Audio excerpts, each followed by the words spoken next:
Bab 1281. Di tengah kerumunan yang penuh gejolak, Gregory tetap berdiri di tengah, secara konsisten turun tangan untuk melindungi anggota keluarga Saladai yang terancam punah. Sementara menghadapi puluhan musuh dengan hanya 6 orang sama gentingnya dengan melemparkan sedotan ke angin, Gregory telah merasakan sesuatu yang tidak beres dari pertemuan mereka sebelumnya dengan utusan ilahi. Meskipun para kultivator di dunia kecil memiliki fondasi yang kokoh dan kuat, ketika mereka mengambil tindakan nyata, teknik dan rutinitas mereka tampak sangat sederhana. Hal ini sebenarnya cukup mudah untuk dijelaskan. Bagaimanapun, ribuan tahun yang lalu, bumi berlimpah dengan energi spiritual. Para kultivator tidak memiliki keraguan dalam pertempuran karena mereka dapat dengan ceroboh menyerap kekuatan spiritual dari langit dan bumi. Selama era itu, para kultivator menggunakan berbagai macam teknik, termasuk formasi. Namun demikian, hanya sebagian kecil dari para kultivator yang memiliki kemampuan bawaan dan wawasan yang diperlukan untuk menyelidiki alam seperti itu. Bagaimanapun juga, untuk membuat kemajuan substansial dalam bidang ini menuntut tingkat bakat dan ketajaman tertentu. Hanya mendedikasikan beberapa tahun untuk belajar tidak akan menghasilkan manfaat, sebaliknya, itu akan menyia-nyiakan pengembangan kekuatan spiritual, yang mengarah pada kerugian daripada keuntungan. Semua orang Siulian sangat menjunjung tinggi berbagai metode Siulian seperti formasi karena lingkungan Siulian saat ini.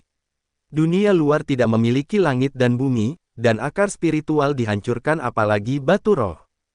Bahkan lokasi dengan tingkat energi spiritual kurang dari 1/10 dari yang ditemukan di dunia kecil akan sering menjadi objek keinginan dan pertikaian di antara kekuatan besar. Setiap kultivator dalam pertempuran ingin mencapai hasil terbesar dengan jumlah kekuatan spiritual yang paling sedikit. Dalam lingkungan seperti itu, metode kultivasi yang khas dan tidak konvensional itu bertahan, berkembang dan berkembang. Pada saat ini, meskipun 6 anggota keluarga Saladai mendapati diri mereka dikepung dan diserang oleh para utusan ilahi, mereka menunjukkan ketangguhan dengan memanfaatkan berbagai teknik yang mereka miliki. Dalam menghadapi bahaya yang mengancam, mereka bertahan dengan tekad yang tak tergoyahkan. Di tengah kerumunan orang banyak, Gregory juga bermaksud mengambil kesempatan ini untuk melatih para anggota muda keluarga Saladai. Jika mereka tidak dalam bahaya, dia sama sekali tidak akan campur tangan. Mereka masih kurang memiliki pemahaman yang komprehensif tentang sifat sejati dunia kecil. Meskipun demikian, Gregory memahami konsep bahwa di dalam dunia kecil ini, bahaya dan keuntungan berjalan seiring. Tempat ini tidak dapat disangkal berbahaya, namun memiliki prospek yang besar. Potensi keuntungan murid-murid keluarga Saladai bergantung sepenuhnya pada usaha mereka sendiri. Saat para murid keluarga Saladai mulai mengembangkan sedikit pemahaman diam-diam, Gregory tiba-tiba mengangkat pandangannya ke arah pegunungan di kejauhan. Minggir! Setelah mengeluarkan raungan yang dahsyat, Gregory memanggil segel harta karun dalam sekejap mata.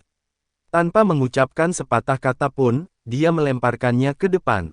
Segel harta karun itu tumbuh lebih besar saat menghadapi angin, langsung berubah menjadi objek raksasa yang membentang puluhan meter. Tepat setelah segel itu mengembang, seberkas cahaya zamrud telah menghantamnya.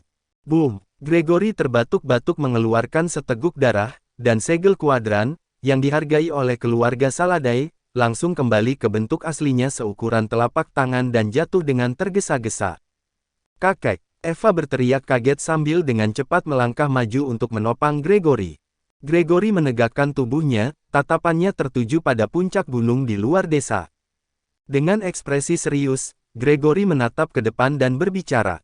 Ada seorang ahli di dekat sini. Lindungi Simpson.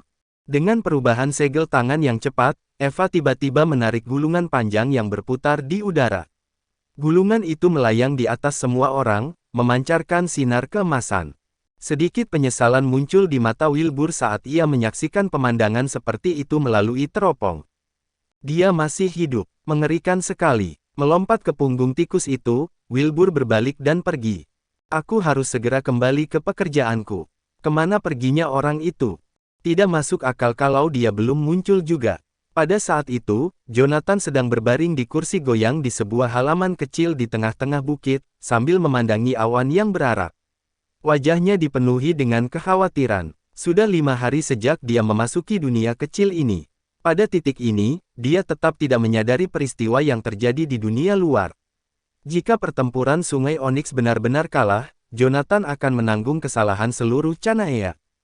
Jonathan dengan cermat meninjau semua informasi intelijen yang telah dia kumpulkan dari pertempuran River Onyx sebelum dia memasuki dunia kecil, berusaha untuk membuat perkiraan kasar tentang perkembangan pertempuran. Saat itu, sebuah wajah menyeringai tiba-tiba muncul di hadapannya. Hayden berdiri di depan Jonathan, menyeringai sambil menyapa, "Hei, Tuan Goldstein. Apa yang sedang kau lakukan?" "Merindukan Nyonya Goldstein lagi." Jonathan melirik sekilas ke arah wajah Hayden yang ceria dan tersenyum. Kemudian dia mengalihkan pandangannya ke Yoshua, yang duduk di bawah pohon di kejauhan, dengan tekun mengasah kemampuannya, dan mendapati dirinya kehabisan kata-kata saat membandingkan keduanya. Sambil duduk, Jonathan memberi isyarat kepada Hayden untuk duduk. "Katakanlah, Hayden." "Iya, Tuan Goldstein," jawab Hayden dengan riang. Jonathan menunjuk ke arah beberapa orang lain di halaman kecil itu. "Lihatlah pria di hadapan Anda, Stellario, keturunan langsung dari keluarga Mallory di Yorkland, pewaris posisi kepala desa yang ditunjuk. Apa yang dia lakukan sekarang? Mempelajari parasit. Di sana, itu Kathleen. Terlepas dari fisiknya yang mengesankan, dia tetap rendah hati, terus mengasah benda-benda magisnya. Lihatlah Yoshua, penguasa sejati dunia kecil ini, pewaris keluarga White. Tapi apa yang dia lakukan sekarang? Dia sibuk mengasah dirinya sendiri. Anda, di sisi lain, terlahir dalam keluarga yang berafiliasi dengan keluarga terhormat, fase pemula alam dewa dengan bantuan pil, namun disinilah Anda, tertawa dan bercanda. Tidakkah kau merasa malu pada dirimu sendiri?"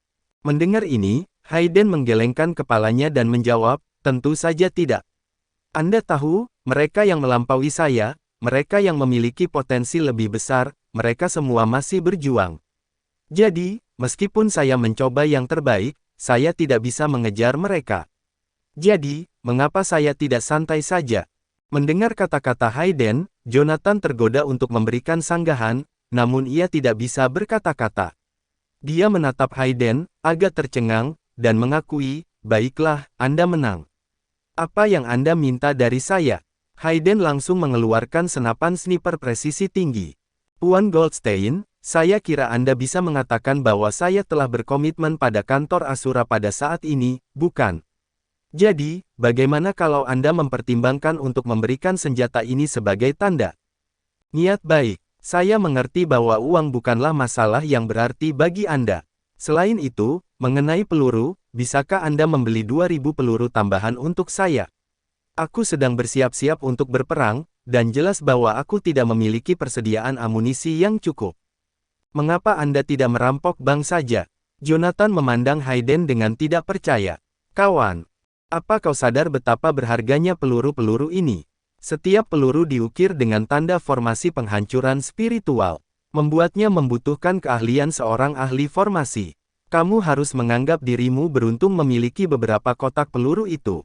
Apa kau benar-benar percaya bahwa ada jalur produksi yang tersedia untuk ini sekarang?" Hayden tidak menyangka bahwa membuat benda-benda ini akan begitu rumit. Namun, kata-kata Jonathan memberinya pemikiran baru. "Tuan Goldstein, apakah Anda mengatakan bahwa peluru-peluru ini sangat kuat karena formasi yang melekat padanya?" "Memang," jawab Jonathan dengan acuh tak acuh. "Terlepas dari asal-usulnya, peluru pada dasarnya tetap sama. Mereka tidak bisa menembus pertahanan pembudidaya tingkat tinggi. Selain teknik budidaya, apakah ada metode alternatif lain?" Mendengar jawaban Jonathan, Hayden perlahan mengangguk, lalu mengajukan pertanyaan yang akan mengubah hidupnya selamanya. "Tuan Goldstein, apakah menurut Anda akan berguna jika saya mengukir formasi saya sendiri pada peluru?" Bab 1282. Mendengar pertanyaan Hayden, Jonathan tertawa serak dan tidak percaya. "Hayden, inilah yang saya maksudkan ketika saya mengatakan bahwa Anda masih muda. Kamu tidak bisa tenang dan selalu ingin menyelidiki segala sesuatu. Apakah Anda pernah bermain dengan formasi? Sebenarnya, saya sudah bisa menebaknya sendiri. Anda adalah anak orang kaya yang manja dari keluarga anak perusahaan. Keluarga Zing telah berusaha keras untuk membantumu menerobos masuk ke Gathrilem, untuk menjadi pemain kunci yang bisa membebaskan diri dari kendali keluarga Osborn. Dia melanjutkan, itu berarti keluargamu pasti telah membuatmu menumbuhkan energi spiritual dengan metode pemberian makanan paksa. Saya dapat mengatakan, berdasarkan pertarungan tangan kosong Anda saja, bahwa bahkan ilmu pedang dasar Anda masih menyisakan banyak hal yang harus dilakukan, apalagi formasi. Formasi membutuhkan latihan jangka panjang untuk menyempurnakannya. Tanpa setidaknya 8 hingga 10 tahun pengalaman, Anda bisa melupakan penggunaan formasi. Jadi, cukup omong kosongnya. Jonathan terkekeh saat dia menjelaskan kepada Hayden, berharap untuk mencegah yang terakhir dari ide aneh ini. Namun, pada saat ini, Hayden benar-benar jatuh ke dalam pemikiran yang dalam. Anda benar sekali, Tuan Goldstein. Jalur pembentukan tidak hanya membutuhkan bakat tetapi juga akumulasi trial and error selama bertahun-tahun. Tanpa semua itu, mustahil untuk mendapatkan apa yang disebut sebagai perasaan. Tapi dengarkan aku, mari kita ambil 3 formasi yang paling sederhana sebagai contoh. Saya tidak tahu formasi ini, saya juga tidak mengerti prinsip-prinsip yang mendasari evolusinya. Tetapi selama saya secara akurat menghafal jarak fondasi formasi, kekuatan energi spiritual, dan setiap busur dan kedalaman tanda formasi, apakah itu berarti saya dapat menirunya tanpa mengetahui aturan operasionalnya? Mendengar ini, Jonathan melambaikan tangannya lagi. Tidak, itu tidak mungkin. Meskipun pengetahuan saya tentang formasi terbatas, saya tahu satu hal: penyiapan formasi sangat bergantung pada kendali master formasi. Sebagai contoh, mengatur 3 formasi di tanah lunak dan di jalanan kota membutuhkan jumlah energi spiritual yang sama sekali berbeda. Kali ini, sebelum Jonathan sempat menyelesaikan kata-katanya, Hayden langsung menyela pria itu, tapi bahan logam untuk membuat peluru semuanya berasal dari jalur produksi standar. Selama itu adalah peluru dengan jenis yang sama, komponen dari keduanya dapat dikatakan hampir identik dalam komposisi logam. Perbedaan kecil bisa diabaikan sama sekali. Pada saat itu, Hayden sudah berdiri, penuh dengan kegembiraan. Di sisi lain, sambil duduk di kursi santai, Jonathan juga menatap kosong ke arah pria di hadapannya. Komposisi logam yang nyaris identik. Perbedaan kecilnya benar-benar bisa diabaikan. Jonathan bergumam pelan, matanya penuh kebingungan. Dengan kata lain, peluru dengan tanda formasi benar-benar bisa diproduksi secara massal. Percakapan keduanya sudah sangat menusuk telinga di halaman kecil ini. Selain itu, mengingat ukuran halaman yang kecil, akan sulit bagi orang lain untuk tidak mendengarnya, meskipun mereka sudah mencobanya. Saat ini, semua orang menoleh untuk melihat ke arah keduanya. Produksi massal peluru penghancur spiritual adalah konsep yang tidak pernah dipertimbangkan oleh siapapun, namun Hayden secara mengejutkan membuka kemungkinan itu hanya dengan beberapa kalimat. Semua orang yang hadir bukanlah orang bodoh. Mereka semua mengerti betul apa artinya peluru penghancur spiritual diproduksi secara massal. Jika itu benar-benar terjadi, keseimbangan antara kultivator dan manusia sekali lagi akan berubah. Di masa lalu, satu-satunya cara untuk melawan pembudidaya alam dewa dari kekuatan musuh adalah dengan melatih pembudidaya alam dewa sendiri untuk melawan. Sekarang, di bawah komando Jonathan, kantor Asura telah mengembangkan senapan sniper presisi tinggi yang dapat menjadi ancaman bagi para pembudidaya alam dewa. Jika digunakan untuk melawan lawan yang tidak dijaga, hanya satu penembak jitu terbaik yang dapat menjadi ancaman bagi para pembudidaya alam dewa. Tentu saja, kemajuan seperti itu masih belum cukup untuk menjadi ancaman bagi 8 keluarga besar. Bagaimanapun, seorang pembudidaya alam dewa bukanlah target yang bergerak. Jika serangan pertama meleset, jarak beberapa ratus meter dapat dengan mudah ditempuh oleh seorang pembudidaya alam dewa hanya dengan beberapa lompatan. Mereka yang menarik pelatuk hanya memiliki satu kesempatan. Jika meleset, nasib mereka akan mengerikan. Jadi, bahkan jika Angkatan Darat Timur berhasil mengembangkan senapan sniper seperti itu, mereka juga tidak akan dapat mempromosikannya dalam skala besar. Namun, sekarang, masalah peluru penghancur spiritual yang didiskusikan Jonathan dan Hayden bisa menjadi metode untuk menggulingkan keberadaan para pembudidaya. Bayangkan ini setelah perang pecah antara 8 keluarga terhormat, yang sebagian besar adalah pembudidaya, dan kantor Asura, yang sebagian besar adalah manusia yang dipersenjatai dengan senjata api. pertempuran sepihak yang awalnya mengakibatkan manusia dibantai tiba-tiba akan berubah menjadi pertempuran di mana puluhan ribu tentara bergegas maju dengan senapan mesin ringan, dan setiap peluru yang mereka tembakkan diukir dengan simbol susunan penghancuran spiritual. Ini akan menyebabkan para pembudidaya yang berada di bawah alam dewa memiliki perisai spiritual mereka robek dalam sekejap karena sifat penghancuran spiritual peluru. Sedangkan untuk pembudidaya alam dewa, mereka pasti bisa bertahan untuk sementara waktu dengan menggunakan item sihir pertahanan yang mereka miliki. Namun, peluru-peluru ini tidak akan ditembakkan hanya sekali atau dua kali tetapi dalam tembakan yang padat, berjumlah ribuan atau bahkan ratusan ribu. Pada tingkat ini, tidak ada yang bisa bertahan. Adapun para pembudidaya alam ilahi, yang akan benar-benar aman, mereka akan ditinggalkan sendirian di dunia ini setelah seluruh keluarga mereka dimusnahkan, yang hampir membuat hidup mereka tidak berarti. Jonathan menyentuh cincin di tangannya. Saat itu juga, satu hal yang ada dalam pikirannya, yaitu membungkam semua orang di halaman, termasuk Hayden, orang yang mengusulkan teori ini. 8 keluarga terhormat selalu berkuasa atas seluruh Canaya, dominasi mereka berakar pada kekuatan absolut para pembudidaya mereka. Dengan demikian, mereka bahkan tidak perlu memutar otak untuk memikirkan bagaimana mengejar jalan yang merusak diri sendiri ini. Adapun yang lain, siapa yang berani secara terbuka menantang keluarga terhormat di depan kantor Asura?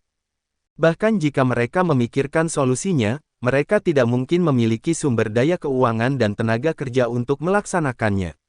Sekarang, kantor Asura sepenuhnya memenuhi semua persyaratan, dan gagasan tentang peluru penghancur spiritual ini sangat sederhana. Begitulah yang terjadi pada saat itu. Ketika tidak ada yang mengungkitnya, semua orang mengira itu sangat sulit diatasi. Namun, begitu ide itu terbentuk, ide itu akan langsung menyebar di antara orang-orang seperti api.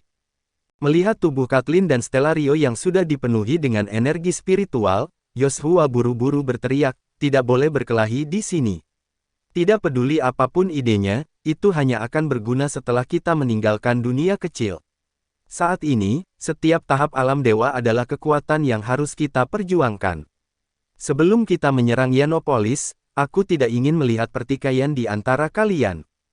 Meskipun dia berkata begitu, Yoshua masih memegang batu giok, yang terhubung dengan kehidupan Stellario, di tangannya. Itu karena dia mengerti bahwa semua orang ingin diam-diam mengembangkan dan mempromosikan teori yang secara tidak sengaja diusulkan oleh Hayden sendiri. Oleh karena itu, hanya ada dua skenario bagi mereka yang hadir.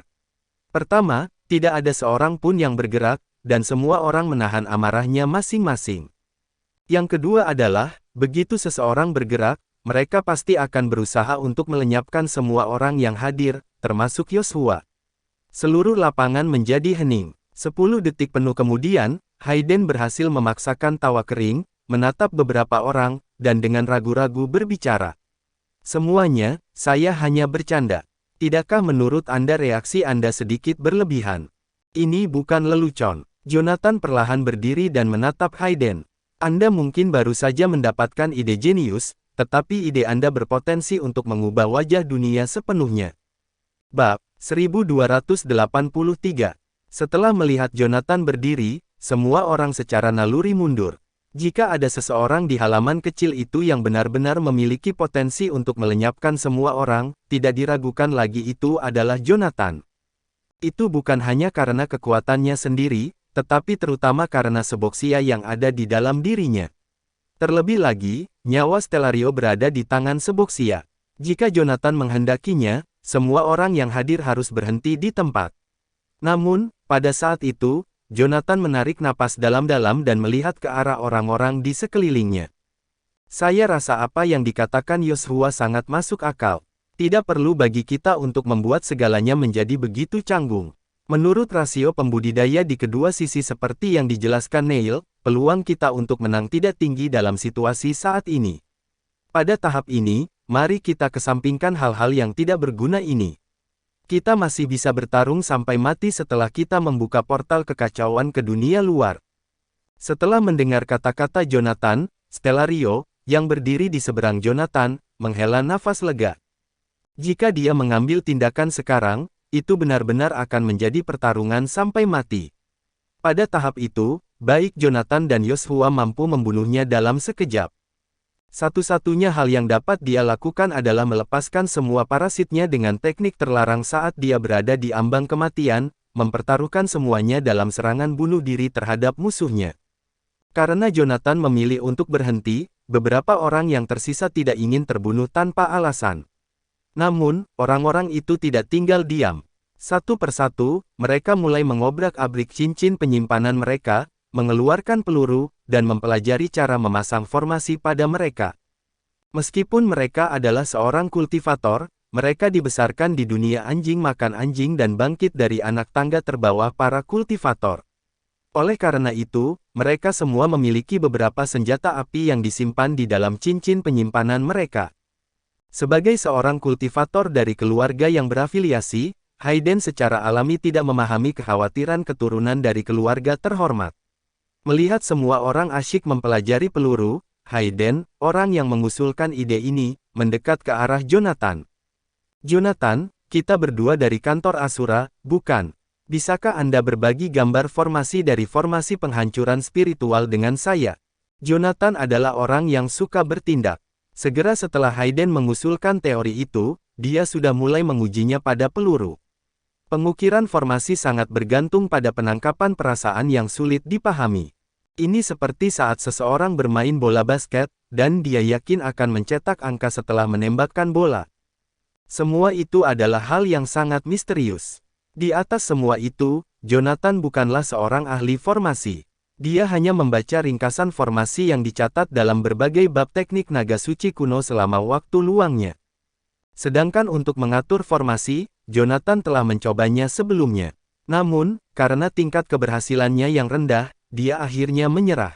Pada saat itu, Jonathan dengan cermat mengukir formasi yang sudah dikenalnya pada sebuah peluru, meskipun dia tidak merasa percaya diri.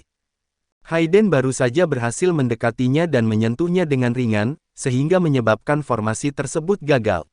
Peluru penembak jitu di tangan Jonathan tiba-tiba meledak.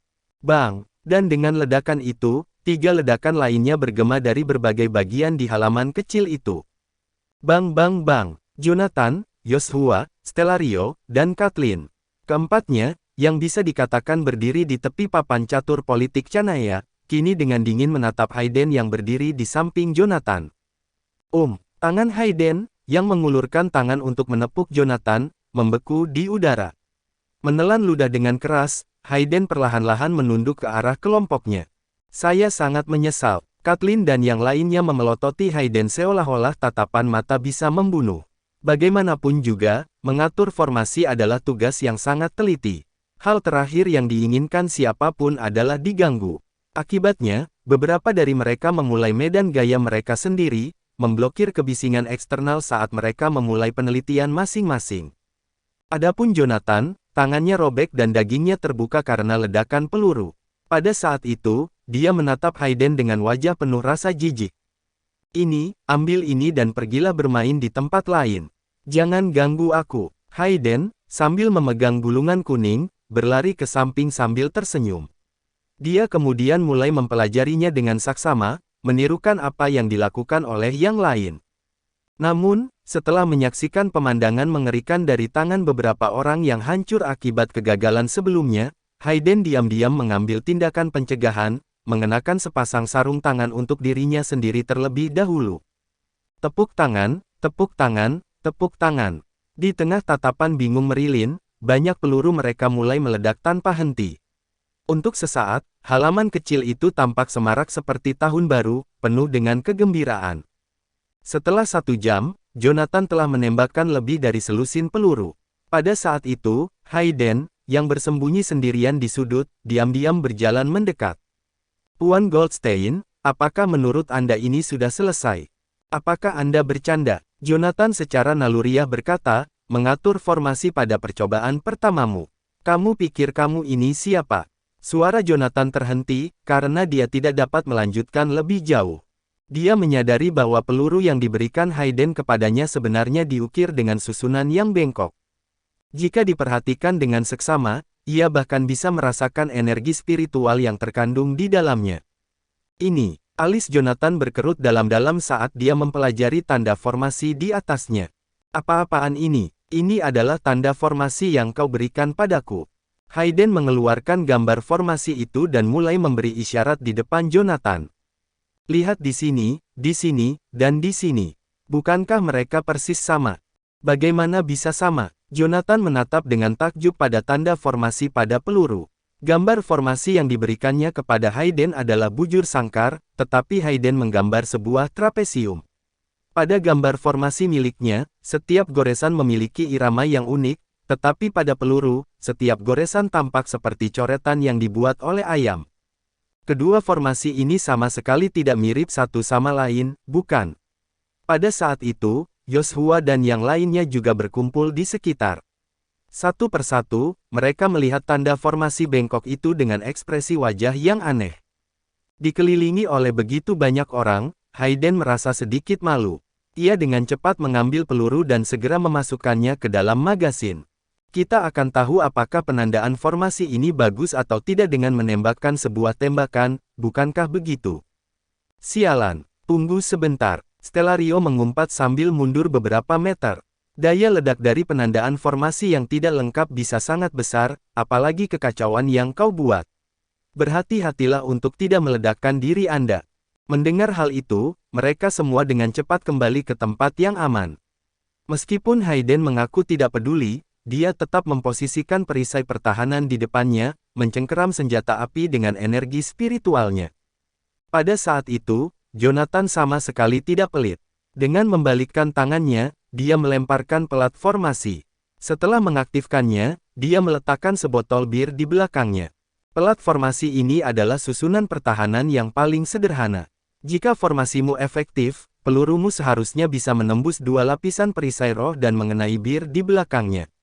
Jika tidak, itu berarti gagal.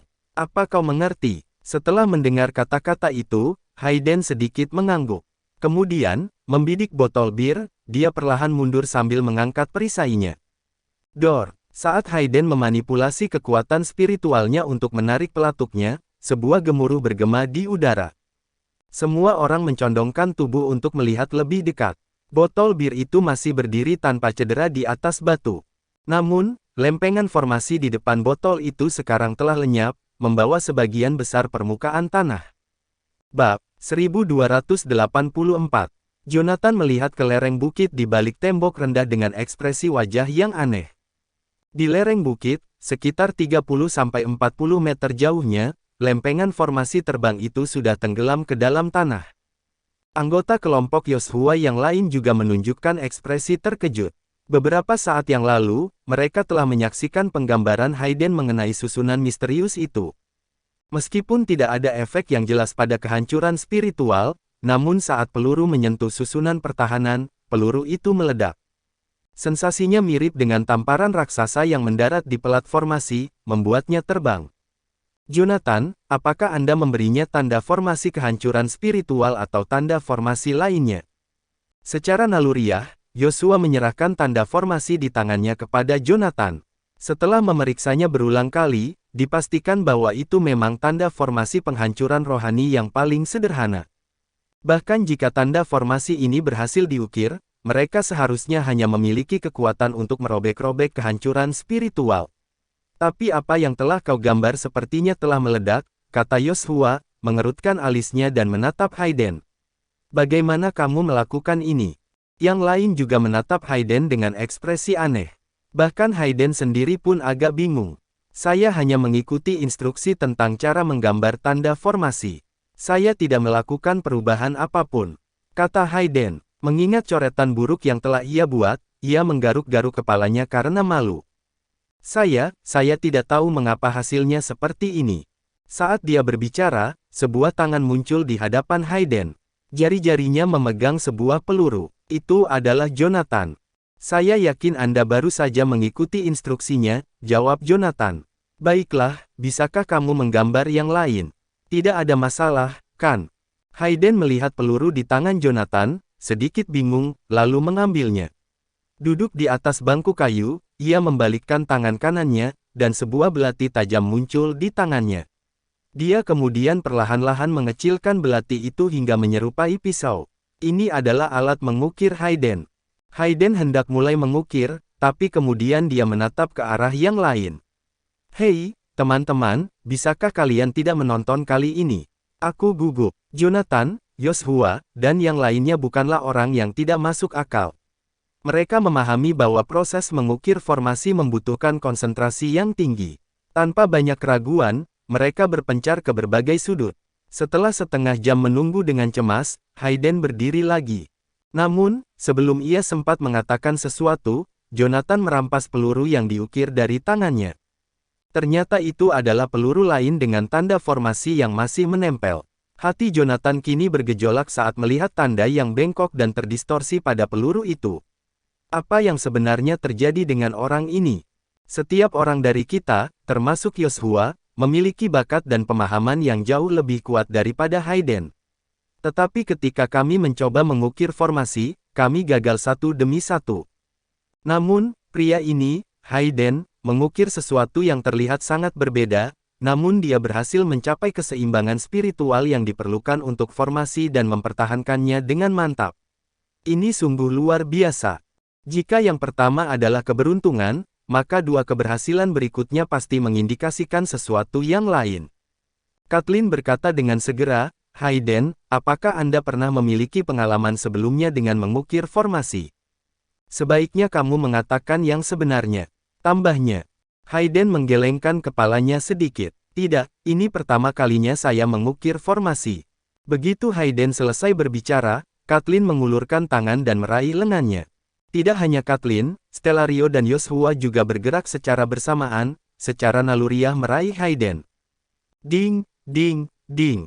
Hampir secara bersamaan, 3 lonceng berdentang. Tangan ketiga orang itu bertabrakan dengan lonceng emas yang tiba-tiba muncul. Secara mengejutkan, Jonathan yang berdiri di samping Hayden lah yang memanggil perisai pelindung. Hayden, yang selama ini terlihat diam saja dengan senapan sniper, kini menunjukkan bakatnya yang sebenarnya. Dia adalah salah satu dari orang-orang yang memiliki sensasi aneh yang disebutkan oleh para master formasi. Setiap kali mengukir tanda formasi, mereka mengandalkan perasaan unik itu untuk memastikan tingkat keberhasilan tertinggi untuk formasi tersebut. Dan sekarang, Hayden, meskipun penampilan formasi yang diukirnya terdistorsi sebanyak 2 kali, namun ia telah berhasil membuat formasi tersebut dapat beroperasi. Semua orang mengerti bahwa dengan latihan, Hayden pasti bisa mengukir banyak formasi hebat. Masa depan memang tidak pasti, tetapi Hayden memiliki potensi untuk menjadi ahli formasi, dan itu sudah pasti. Hayden, saya tahu kamu belum punya pacar, kata Kathleen, mengenakan gaun tidur sutra yang membuat bentuk tubuhnya terlihat jelas. Ditambah dengan ekspresinya yang menggoda, membuat Hayden menelan ludah. Selama kamu setuju untuk melayani keluarga kami, keluarga Henderson, aku akan menikahimu dan melangsungkan pernikahan saat kita keluar dari sini. Bagaimana menurutmu? Jonathan menamparkan kepala Hayden. Nak, saya sarankan kamu jangan terlalu terburu-buru. Jangan lupa, ayahmu masih ada di kantor Asura. Semangat Hayden terguncang oleh kata-kata ini, dan dia menatap Jonathan dengan sedikit pembangkangan di matanya. Pada saat itu, di luar perisai pelindung, Yoshua tertawa dan berbicara. Hayden, jangan lupa bahwa keluargamu pada awalnya menggantungkan harapan pada saya. Kita telah melakukan perjalanan ini bersama-sama, lari dari kejaran 8 keluarga terhormat. Berlari bersama denganmu, dikejar-kejar setiap hari sama dengan. Sebelum Yoshua sempat menyelesaikannya, Jonathan dari dalam perisai menyela. Saya tidak percaya Anda berani mengatakan itu. Jonathan menatap Yoshua dengan jijik lalu menepuk punggung Hayden. Hayden, jangan lupa, kakekmu juga bekerja di kantor Asura. Sialan. Hayden mengatupkan giginya dan memelototi Jonathan, hampir berharap dia bisa mengulitinya di tempat. Keluarga Zing telah dikejar oleh keluarga Osborn dan diselamatkan oleh kantor Asura. Hayden memiliki rasa terima kasih yang mendalam kepada kantor Asura, tetapi dia sekarang merasa sangat frustrasi dengan ancaman Jonathan. Hayden, mengapa bergaul dengan orang yang mengancammu seperti ini? Bergabunglah dengan keluarga kami, dan saya berjanji untuk memberikan yang terbaik untukmu. Lalu menanamkan dia dengan parasit paling mematikan untuk mengendalikannya dan menjadikannya alatmu. Jonathan membalas dengan dingin sambil menatap Stellario. Jonathan menarik perisai pelindungnya, memposisikan dirinya di antara Hayden dan yang lainnya. Kantor Asura berperilaku berbeda dengan keluarga bangsawan. Kami selalu bersedia melakukan apa saja untuk teman-teman kami. Sama seperti sekarang, seluruh keluarga Zing, ratusan orang, berada di bawah perlindungan kami di kantor Asura. Apakah saya pernah menggunakan mereka untuk menekan teman? Tidak, saya bahkan belum pernah menyinggung nyawa ratusan orang tersebut. Mengancam teman dengan nyawa mereka bukanlah cara saya. Tapi, Jonathan mengerutkan alisnya dan menatap Hayden. Kantor Asura saat ini berada di bawah manajemen Hades. Bab 1285. Tatapan Hayden yang tajam seakan-akan dapat menembus Jonathan saat ia mengamati Jonathan menyampaikan pidato kebenarannya. Sialan, kalau itu bukan ancaman, saya tidak tahu apa lagi. Namun, saat mendengar Jonathan menyebut Hades, Hayden tetap memilih untuk menahan diri saat Jonathan menyebut Hades. Kita semua tahu siapa Hades. Dia sama sekali bukan manusia. Meskipun Hades mengambil alih posisi sebagai orang kedua setelah Jonathan, pendekatannya terhadap kepemimpinan sangat berbeda dengan Jonathan. Hayden tidak pernah bisa melupakan perintah yang dikeluarkan Hades untuk merekrut 3 pembudidaya alam dewa dari keluarga Zing. Dalam situasi di mana para pembudidaya alam dewa tidak cukup tangguh untuk bersaing dengan keluarga Osborn, Hades mengeluarkan perintah untuk menargetkan Quetfield di Drieso secara langsung. Karena lokasi pasti keluarga Osborn tidak dapat ditentukan, jutaan warga sipil yang tinggal di Quetfield harus dievaluasi. Hades sengaja melakukan hal ini untuk mengancam keluarga Osborn. Di dunia kultivator, ada kebijaksanaan yang tak lekang oleh waktu, nama bisa berubah-ubah, tapi nama panggilan selalu benar. Hades bukanlah nama aslinya. Dia mendapatkan julukan itu melalui hubungannya yang mematikan dengan mayat. Namun, seiring berjalannya waktu, semua orang menerima Hades sebagai namanya. Tentu saja, pria itu memang sesuai dengan julukannya. Hades, ketika didorong hingga batasnya, tidak akan gentar untuk memusnahkan jutaan orang dalam satu serangan, apalagi hanya beberapa ratus orang dalam keluarga Zing. Setelah merenung sejenak, Hayden hanya bisa mengangkat tangannya dengan pasrah. Tidak perlu ada perdebatan lebih lanjut. Saya tidak akan bekerja sama dengan siapapun yang hadir di sini. Kami, keluarga Zing, tidak terlalu ambisius. Kami hanya ingin menjalani kehidupan yang damai dan stabil. Saya mengerti bahwa Anda semua tertarik dengan bakat potensial yang mungkin saya miliki untuk dibentuk. Namun, saya harus secara bertanggung jawab mengatakan kepada Anda bahwa meskipun saya benar-benar membuat beberapa pencapaian dalam formasi di masa depan, saya tidak akan menyelaraskan diri saya dengan kekuatan apapun. Yang saya inginkan adalah kebebasan. Jonathan menatap kaget ke arah Hayden di belakangnya. Namun, setelah merenung sejenak, ia memahami bahwa Hayden telah mengambil jalan yang paling menguntungkan bagi dirinya sendiri. Bakat seseorang pasti akan menimbulkan kecemburuan orang lain. Jika Hayden memilih sebuah faksi, tak peduli di pihak mana dia bersekutu, yang lain pasti akan berkomplot untuk melawannya secara rahasia. Tentu saja, seorang jenius yang berspesialisasi dalam formasi berbeda dari seorang jenius dalam kultivasi. Itu bukanlah keterampilan yang bisa diperoleh di kemudian hari dengan sumber daya. Situasi ini mengingatkan kita pada siswa modern yang belajar matematika. Ketika beberapa siswa dengan mudah memahami konsep-konsep dan dapat menerapkannya dalam berbagai konteks, yang lain masih berjuang untuk memahaminya, bahkan dengan bimbingan dari tutor terbaik, yang merupakan lulusan dari universitas terkemuka. Bakat seperti itu sudah ada sejak lahir, dan tidak ada yang bisa mengubahnya. Oleh karena itu, satu-satunya cara bagi Hayden untuk memastikan keselamatannya sekarang adalah dengan tetap netral, sehingga memungkinkan faksi manapun untuk merekrutnya. Melihat Hayden membuat pilihan seperti itu, semua orang memilih untuk tidak berkata apa-apa lagi.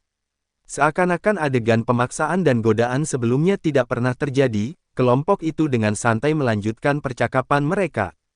Kali ini, semua orang sangat sopan kepada Hayden, lebih dari sebelumnya. Di sisi lain, Kathleen ingin sekali menyandarkan seluruh tubuhnya ke tubuh Hayden. Dia juga ingin Hayden menikmati hubungan fisik untuk sesaat. Jonathan memeriksa peluru di tangannya, memperhatikan formasi rumit yang terukir di atasnya. Ekspresinya berubah menjadi serius. Apa yang dikatakannya barusan, sebagian bercanda dan sebagian lagi tulus. Meskipun demikian, dia terkesan dengan strategi Hayden. Hayden tidak hanya mempresentasikan sebuah teori untuk memproduksi peluru penghancur spiritual secara massal tetapi juga memamerkan bakatnya yang luar biasa dalam hal formasi. Jonathan mengira dia bisa menggunakan tindakan ekstrim tertentu untuk mempertahankannya, meskipun dia tidak bisa benar-benar mengancamnya dengan nyawa keluarganya. Ketika beberapa orang sedang terlibat dalam diskusi yang hidup dengan Hayden, sesosok tubuh tiba-tiba melompati tembok rendah dan masuk ke halaman. Semua orang mendongak, hanya untuk melihat Neil, yang berdiri di hadapan mereka dengan bertelanjang dada. Melihat Neil yang berbau alkohol, Jonathan dan yang lainnya mengerutkan kening. Sejak pertama kali Neil muncul di hadapan Jonathan, dia dalam keadaan mabuk. Meskipun pengalaman mereka selanjutnya telah sedikit mengubah kesan mereka terhadapnya, namun mereka masih merasa sulit untuk menerima perilaku Neil. Stellario bahkan pernah mengungkapkan keraguannya. Bagaimana mungkin seseorang yang memiliki hampir 10.000 tentara pribadi alam ilahi yang tersembunyi di bawah mata Yianopolis bisa menjadi seorang pemabuk? Lebih jauh lagi, pria itu sama sekali tidak terlihat bisa diandalkan. Jadi, gerbang halaman kecilmu hanya untuk pamer, bukan? Stellario menatap Neil dan mencibir dengan suara dingin. Neil dengan santai duduk, mengulurkan tangan untuk mengambil ayam panggang dari meja, dan menggigitnya dengan lahap. Kalian orang luar hanya berpikiran tertutup. Katakan padaku, untuk apa kita berlatih begitu keras? Agar kita bisa menjalani hidup yang lebih bebas, bukan? Kita bertarung melawan kekuatan duniawi, makhluk surgawi, dan binatang buas, semua demi melampaui batas kita dan mencapai kebebasan sejati, kata Neil, tertawa riang sambil menatap kelompok itu. Tapi kenapa? Kalian telah menetapkan etiket, cara berpakaian, dan semua aturan yang hanya berfungsi untuk membatasi diri kalian sendiri. Mengapa kultivasi kita harus terikat pada konvensi-konvensi ini? Mengapa kita harus menyesuaikan diri dengan tidur di tempat tidur atau mengenakan pakaian ini? Berpikiran tertutup. Dengan cara berpikir seperti itu, bagaimana mungkin kalian bisa menemukan kepuasan sejati? Stellario tertawa angkuh dan mencibir, jika kita mengikuti jalan pikiranmu, maka sebaiknya kamu menjauhkan diri dari alkohol. Itu hampir mirip dengan kembali ke naluri primitif kita, memanjakan diri dengan pesta daging mentah, dan menyesap darah langsung dari sumbernya. Neil mencabik-cabik ayam di tangannya, menggeleng-gelengkan kepalanya sambil menatap Stellario. Kamu masih belum mengerti. Ketika aku berbicara tentang kebebasan sejati, maksudku adalah bertindak sesuai keinginan hatimu, bergerak sesuai keinginanmu, tidak mengabaikan segalanya. Lupakan saja, kamu tidak akan mengerti hal-hal ini. Saat Neil berbicara, dia dengan santai melemparkan ayam yang dipegangnya ke samping. Tanpa mempedulikan penampilan, dia dengan penuh semangat menyekat tangannya yang berminyak pada jubahnya. Dengarkan baik-baik, karena saya telah mengirim orang untuk menyebarkan 3 informasi penting dari Yoshua. Di antara rekan-rekan asingmu, ada sejumlah besar ahli alam ilahi. Dan kau telah membuat keributan di 60 desa selatan. Menurut laporan dari pemukiman-pemukiman ini, orang-orang telah memulai perjalanan mereka ke arah ini. Aku akan mencari cara untuk menangkap mereka semua dan kemudian merekrut mereka untuk tujuan kita. Hayden menatap Neil, yang jelas-jelas sedang mabuk, matanya dipenuhi kebingungan. Apa kau mabuk, Neil? Mengapa mengejar mereka? Orang-orang ini adalah pembudidaya alam ilahi. Bahkan di dunia kecil ini, mereka cukup terampil untuk menangani lusinan orang sekaligus. Mencoba menangkap mereka akan membuang-buang tenaga, bukan? Neil bergumam sebelum dengan santai melambaikan tangannya ke arah Hayden. Para pembudidaya alam ilahi ini, sehebat apapun mereka, akan menjadi nasib yang menggoda jika mereka menjelajah ratusan kilometer sendirian ke bagian selatan Yianopolis. Mereka bahkan tidak akan melanggar formasi pelindung kota, apalagi menimbulkan masalah. Sangat penting bagi kita untuk mengumpulkan mereka dan membuat mereka mengikuti perintah untuk melakukan penyerangan yang terkoordinasi. Bab 1286. Setelah mendengar kata-kata Neil, ekspresi wajah Yoshua dan yang lainnya mulai berubah menjadi agak aneh. Mengumpulkan semua alam ilahi dan alam dewa. Ini adalah sesuatu yang sama sekali tidak akan pernah dipertimbangkan oleh orang normal. Ketika beberapa orang memasuki dunia kecil, di antara para pembudidaya alam ilahi yang dikonfirmasi, ada 8 keluarga terhormat, Ivanov, dan 6 sekte besar. Termasuk Quintus yang sudah masuk, setidaknya ada 17 pembudidaya alam ilahi yang telah masuk pada saat itu. Dan sekarang, 5 hari telah berlalu sejak mereka meninggalkan dunia kecil. Tak perlu dikatakan bahwa kekuatan besar, bahkan negara, pasti akan mengirim orang untuk menjelajahi dunia kecil ini. Bahkan jika kekuatan-kekuatan itu hanya mengirim 1 atau 2 pembudidaya alam dewa ke dunia kecil, masih akan ada setidaknya 40-50 pembudidaya besar di sini. Berapa banyak pembudidaya alam dewa yang dibutuhkan untuk mengumpulkan dan menekan 40 hingga 50 orang ini sekaligus? Terutama jika orang-orang ini benar-benar bertemu, bukankah akan terjadi pertarungan yang brutal? Terlepas dari apakah ada permusuhan di antara kekuatan-kekuatan ini, rubah-rubah tua ini, begitu mereka berkumpul, pasti akan menenun jaringan hubungan yang luas dalam waktu yang sangat singkat. Kekuatan dari aliansi EPA Barat dan Canaya yang tampaknya tidak berhubungan satu sama lain dapat bersatu untuk bisnis jika tidak ada permusuhan di antara mereka. Tidak perlu melupakan bisnis demi kepentingan kedua negara. Namun, Remdik dan wilayah Barat tidak akan hanya berdiam diri dan melihat mereka membentuk aliansi. Mereka pasti akan mengambil tindakan dan memulai pertarungan. Para pembudidaya ini masing-masing memiliki ide dan agenda mereka sendiri. Ketika mereka bersatu, alur ceritanya akan sangat menarik. Meskipun Stellario tidak terlalu menyukai Neil, dia tidak bisa tidak mengkhawatirkan alam ilahi keluarga Mallory saat ini. Meskipun ekspedisi ke keluarga Mallory kali ini tidak dipimpin oleh kakeknya, ketiga tetua yang datang adalah senior yang sangat dia hormati. Selain itu, meskipun ketiga tetua ini bukanlah orang jahat, mereka tidak fleksibel dan keras kepala seperti batu busuk di jamban, sama sekali tidak mampu beradaptasi. Jika memang benar demikian, maka orang pertama yang berada dalam bahaya adalah Edwin Mallory. Neil, apakah kamu berencana memenjarakan orang-orang ini di penjara bawah tanah kota luar? Stellario mulai bertanya. Mendengar hal ini, Neil menoleh ke arah Stellario. Apa, Anda takut saya tidak bisa mengendalikan mereka? Bukannya aku takut, hanya saja aku benar-benar tidak bisa menahannya. Stellario menoleh untuk melihat Jonathan di sebelahnya. Meskipun penjara bawah tanah di luar Yanopolis memiliki kemampuan untuk melucuti energi spiritual seseorang, itu tidak dapat menahan prinsip of strength dari seorang kultivator di alam ilahi. Stellario bahkan meragukan bahwa jika Jonathan tidak yakin dengan situasinya dan tidak berani bertindak gegabah pada saat itu, dia bisa saja melarikan diri sepenuhnya dari penjara sel dengan memanfaatkan kekuatan Seboxia.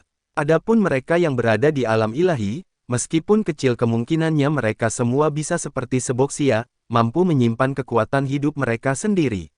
Tapi hal-hal seperti itu, pada dasarnya, tidak bisa dibicarakan pembudidaya besar mana yang tidak menyisakan ruang untuk kemungkinan. Termasuk tiga tetua keluarga Mallory, Stellario tahu bahwa bahkan di dunia kecil, pasti ada kartu truf yang bisa digunakan. Yang paling tepat dalam hal probabilitas. Stellario awalnya berniat menyuruh Neil untuk mengisolasi Edwin, idealnya langsung membawanya pergi. Namun, pandangan ke arah Jonathan lah yang membuatnya menelan kata-katanya lagi. Apa yang terjadi padanya? Stellario menunjuk ke arah Jonathan dengan ragu-ragu dan berkata. Semua orang menoleh ke arah Jonathan, hanya untuk melihatnya berdiri di sana, kebingungan. Matanya tidak fokus, dan auranya tampak berkedip-kedip. Apa yang terjadi di sini? Hayden menatap Jonathan dengan ekspresi yang tidak wajar di wajahnya. Pada saat itu, Joshua bergerak untuk berdiri di samping Jonathan. Karena dia tahu, Jonathan sekali lagi telah memasuki flow state. Dia mulai mendapatkan pencerahan lagi. Apakah ini sesuatu yang bisa dilakukan oleh manusia normal? Seorang beku, setelah mengalami momen pencerahan, dapat memasuki kondisi aliran. Hal ini secara signifikan meningkatkan kemungkinan untuk maju ke alam suci. Berita tentang pencerahan Jonathan di medan perang Sungai Onsi telah mencapai banyak faksi. Salah satu alasan utama mengapa 8 keluarga besar memutuskan untuk mengambil tindakan terhadap kantor Asura didasarkan pada masalah ini. Tapi sekarang, untuk alasan yang tidak diketahui, Jonathan mendapati dirinya sekali lagi tenggelam dalam flow state. Wawasan pencerahan seperti itu agak menakutkan. Neil menatap Jonathan, sebuah senyuman menyebar di wajahnya. Di antara kalian semua, hanya dia yang tampaknya memiliki wawasan. Wawasan. Beberapa orang menoleh ke arah Neil, mengingat apa yang baru saja dikatakannya. Selain menasihati orang untuk tidur di alam bebas, tidak menggunakan pintu, dan tidak mengenakan pakaian, sepertinya orang ini tidak mengatakan sesuatu yang berguna sama sekali. Apakah Jonathan memahami sesuatu hanya dengan mendengarkan beberapa kata yang tidak masuk akal? Apakah anak ini bahkan manusia? Kathleen dengan cekatan mengambil sebuah jarum baja dari tempat penyimpanannya. Kami benar-benar tidak bisa membiarkan Jonathan hidup. Dia berbeda dengan Stellario, sementara hidup dan mati Stellario dikendalikan oleh Yoshua, Kathleen bebas bertindak sesuka hatinya. Bahkan jika dia tidak bisa mengalahkan Jonathan, mereka tidak bisa membiarkannya terus mendapatkan pencerahan seperti ini. Jika tidak, pria ini pasti akan menjadi masalah besar. Kathleen menatap Jonathan, siap untuk bergerak. Dalam perhitungannya, bahkan jika dia berhasil melenyapkan Jonathan, kecil kemungkinan Yoshua dan Neil akan mengampuninya, mengingat kebutuhan mereka akan sekutu untuk menginvasi Yianopolis. Selain itu, bahkan jika mereka bertekad untuk membunuhnya, mengganggu pencerahan Jonathan akan sangat bermanfaat dalam jangka panjang.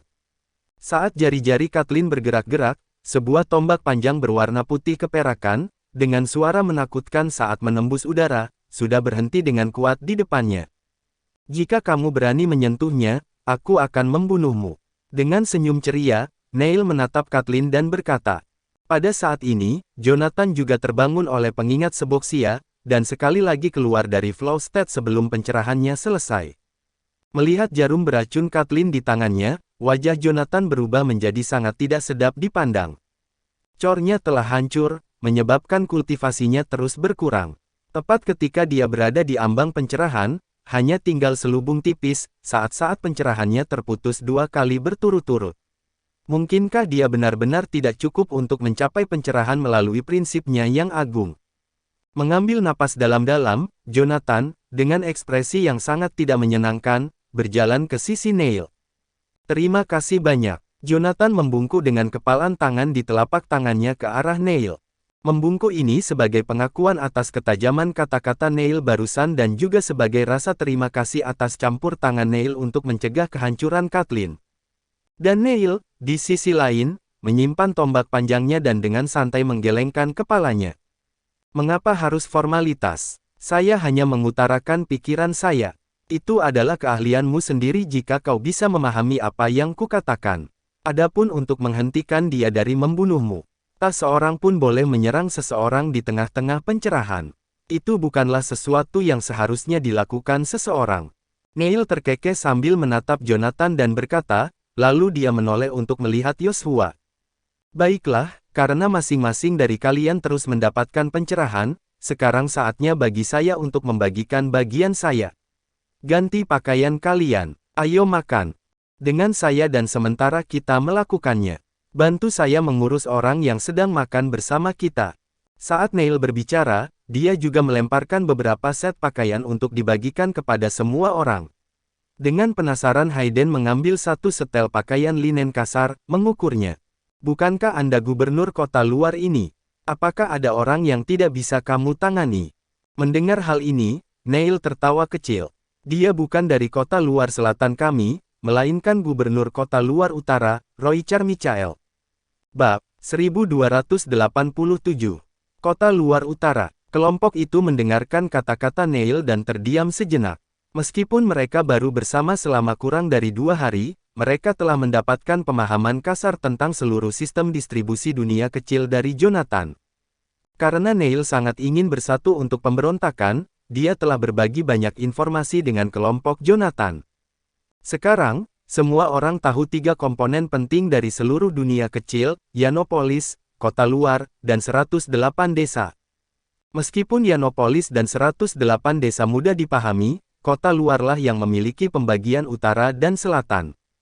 Di dunia kecil, air adalah sumber rezeki bagi banyak pembudidaya asli, tetapi juga merupakan elemen yang paling berbahaya. Monster air yang bersembunyi di bawah air sangat menakutkan dan ganas. Bahkan utusan dewa yang paling kuat sekalipun tidak dapat menjamin keselamatan mereka saat menjelajah ke dalam air. Hal yang lebih rumit lagi adalah Colstrax berjalan tepat di tengah-tengah dunia kecil, membaginya menjadi utara dan selatan. Ionopolis, dengan formasi mantra terlarangnya yang unik, adalah satu-satunya daratan yang membentang di Colstrax. Di sisi utara dan selatannya terdapat dua kota luar yang sangat besar, yang bertanggung jawab untuk mengatur 108 desa.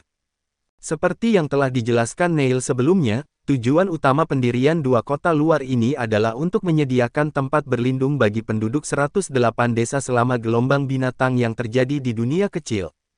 Namun, setelah kekalahan dan pelarian keluarga White, 4 keluarga bawahan utama menguasai Ionopolis dan mengubah dua benteng ini menjadi alat untuk mengeksploitasi para pembudidaya dari 108 desa.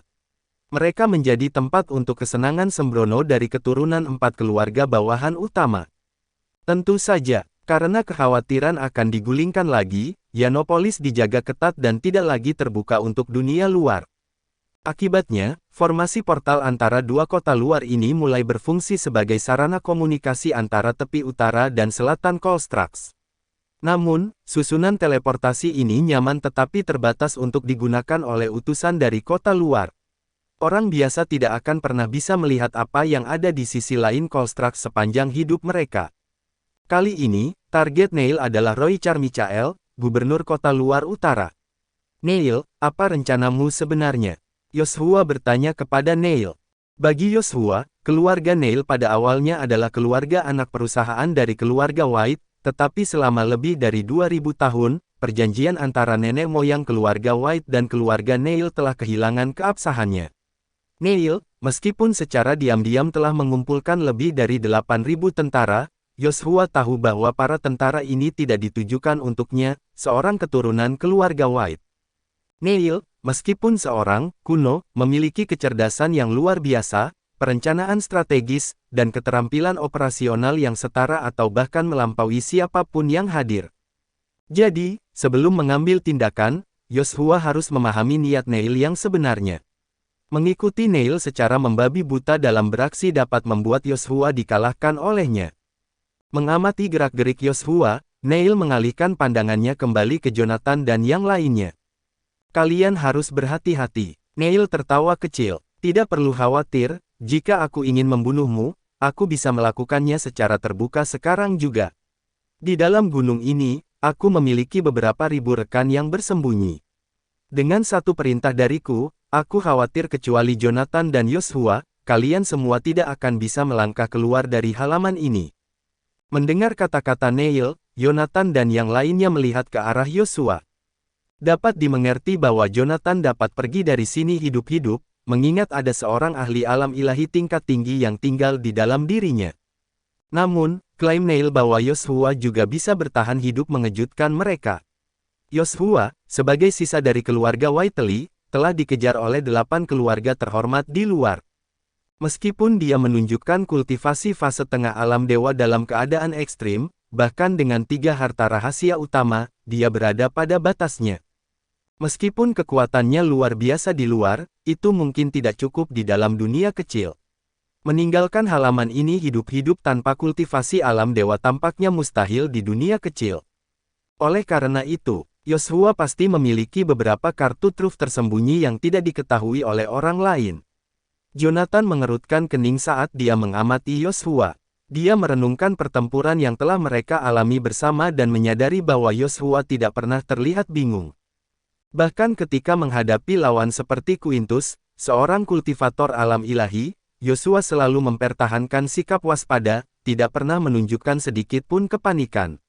Orang ini memiliki beberapa trik di lengan bajunya. Saat Jonathan merenungkan hal ini, dia mendengar Neil, yang berada di depan, terkekeh.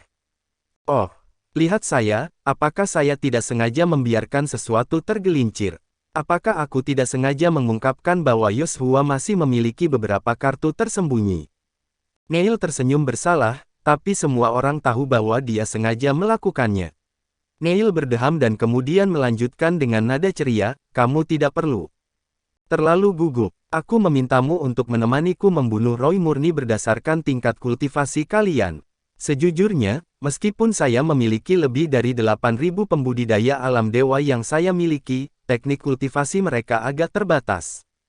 Orang-orang ini, meskipun secara diam-diam dilatih olehku, hanya memiliki beberapa jenis teknik kultivasi. Kontrol atas teknik kultivasi bagi para pembudidaya alam dewa di Yanopolis sangat ketat, dan saya tidak bisa mendapatkan banyak pilihan.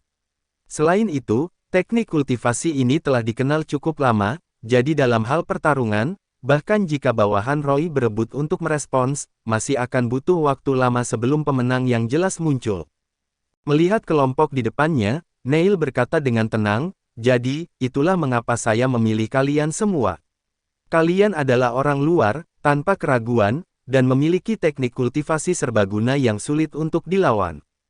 Dia kemudian melanjutkan, "Kami ingin masuk ke Yanopolis, dan untuk itu, kami perlu menemukan titik masuk. Saya telah memikirkannya, dan cara terbaik untuk menciptakan celah adalah dengan membuat kota luar utara menjadi kacau balau. Selama Yanopolis memusatkan semua perhatiannya pada kota luar utara, tindakan kita, meskipun skalanya sedikit lebih besar, tidak akan diketahui. Dan yang paling penting, pengaruh saya terbatas di selatan Kolstrax, tetapi bagi Anda, pembudidaya asing, setidaknya sepertiga akan dikirim secara acak ke utara Kolstrax. Para pembudidaya alam ilahi itu akan menjadi kekuatan utama kita saat menyerang Yanopolis." Saat Neil menjelaskan rencananya, Jonathan dan yang lainnya saling bertukar pandang. Rencana itu sepertinya bisa dilakukan. Jika bisa mencapai efek yang diinginkan, mereka mungkin bisa menerobos pertahanan Yanopolis. Jonathan, dengan latar belakangnya sebagai komandan, bahkan mengembangkan beberapa rencana pertempuran lanjutan berdasarkan strategi Neil, termasuk taktik seperti umpan dan peralihan, mengepung bagian belakang musuh, dan lain-lain. Selama mereka bisa membuat Yanopolis merasa terancam dan takut, Jonathan yakin bahwa dia bisa memimpin lebih dari 8.000 pasukan Neil untuk memusnahkan pasukan yang dikirim oleh Yanopolis. Bab 1288. Rencana sebelumnya tidak lebih dari sekadar mengumpulkan kekuatan dan menyerang Yanopolis. Sederhananya, itu bahkan tidak bisa dianggap sebagai rencana. Itu hanyalah sebuah saran. Dan sekarang, dengan Neil menyajikan rencana yang praktis dan dapat dilaksanakan, tentu saja hal ini menarik minat semua orang. Di antara orang-orang itu, selain Hayden, yang diasuh dan dilindungi oleh keluarga Zing, sisanya telah berkultivasi selangkah demi selangkah, menginjak-injak tubuh orang lain. Bahkan yang paling kecil di antara mereka menanggung dosa karena telah membunuh ratusan nyawa. Kemampuan mereka untuk bertarung hampir menjadi sifat kedua. Selain itu, mereka semua adalah tokoh-tokoh terkenal di bidangnya masing-masing di dunia luar. Setelah terkurung di halaman kecil itu untuk waktu yang lama, semua orang sudah mendidih dengan frustrasi yang terpendam. Sekarang, setelah mendengar bahwa mereka akan bertarung, semua orang menggosokkan tangan mereka bersama-sama untuk mengantisipasi. Kali ini, pakaian Rami yang dibawa Neil tidak selonggar sebelumnya. Jelas sekali, ia telah meminta seseorang untuk menyesuaikan ukurannya terlebih dahulu. Setelah mengganti pakaian mereka, masing-masing dari mereka mengalami perubahan dalam sikap mereka, menjadi tidak dapat dibedakan dari penduduk asli dunia kecil. Neil mengulurkan tangannya, menghasilkan beberapa tombak panjang. Jonathan dan yang lainnya mengambil tombak-tombak itu, memeriksanya di tangan mereka. Itu hanyalah benda-benda sihir kelas menengah. Dengan bahan berkualitas tinggi seperti itu, kalian hanya berhasil membuat benda-benda sihir yang biasa-biasa saja. Keahlian para perajin item sihirmu di sini masih kurang. Mendengar itu, Neil tertawa kecil dan meneguk minumannya. Bahan berkualitas tinggi. Tidak ada kekurangan bahan seperti itu di dunia kecil ini. Namun, semua orang yang mampu memurnikannya telah dikumpulkan dan dipenjara di Yanopolis.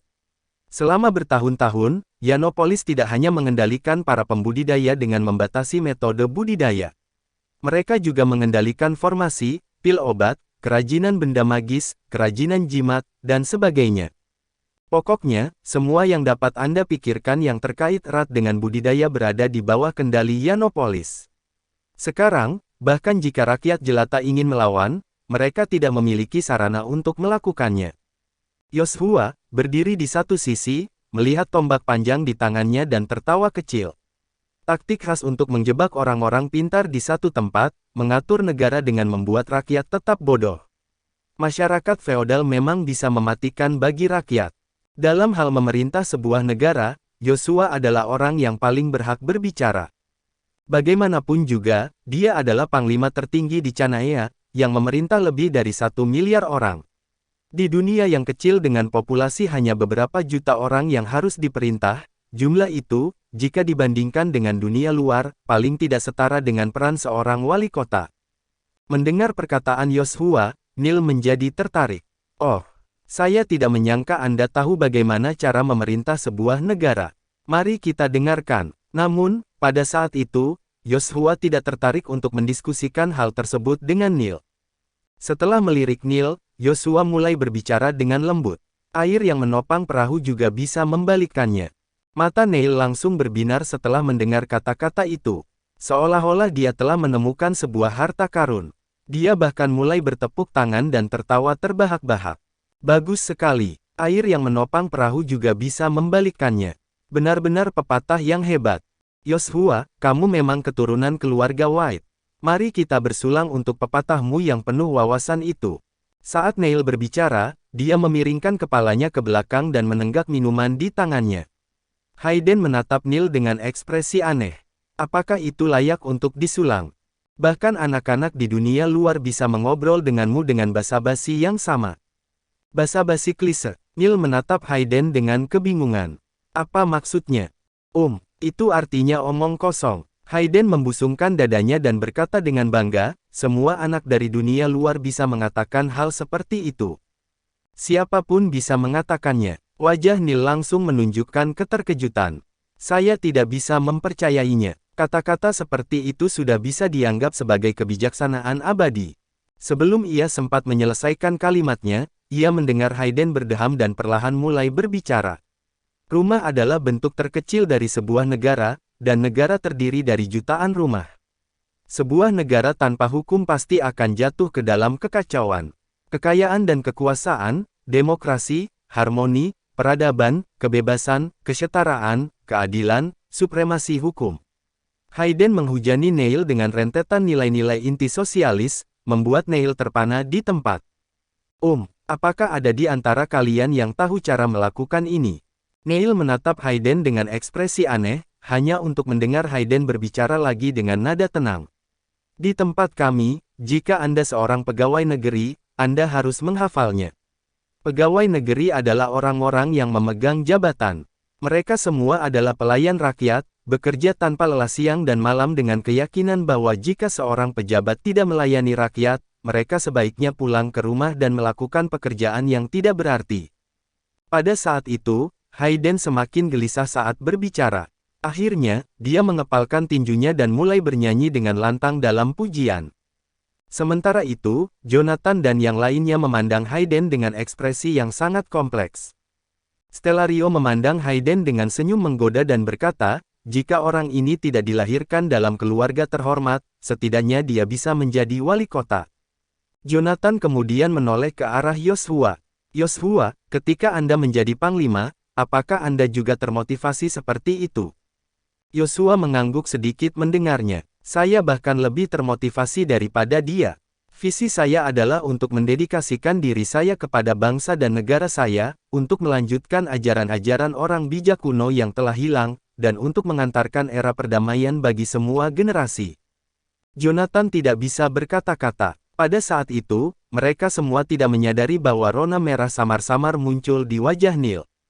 Itu bukanlah rona merah akibat mabuk, melainkan semacam kegembiraan yang tidak dapat dijelaskan. Dia terus memikirkan kata-kata Yoshua dan Hayden.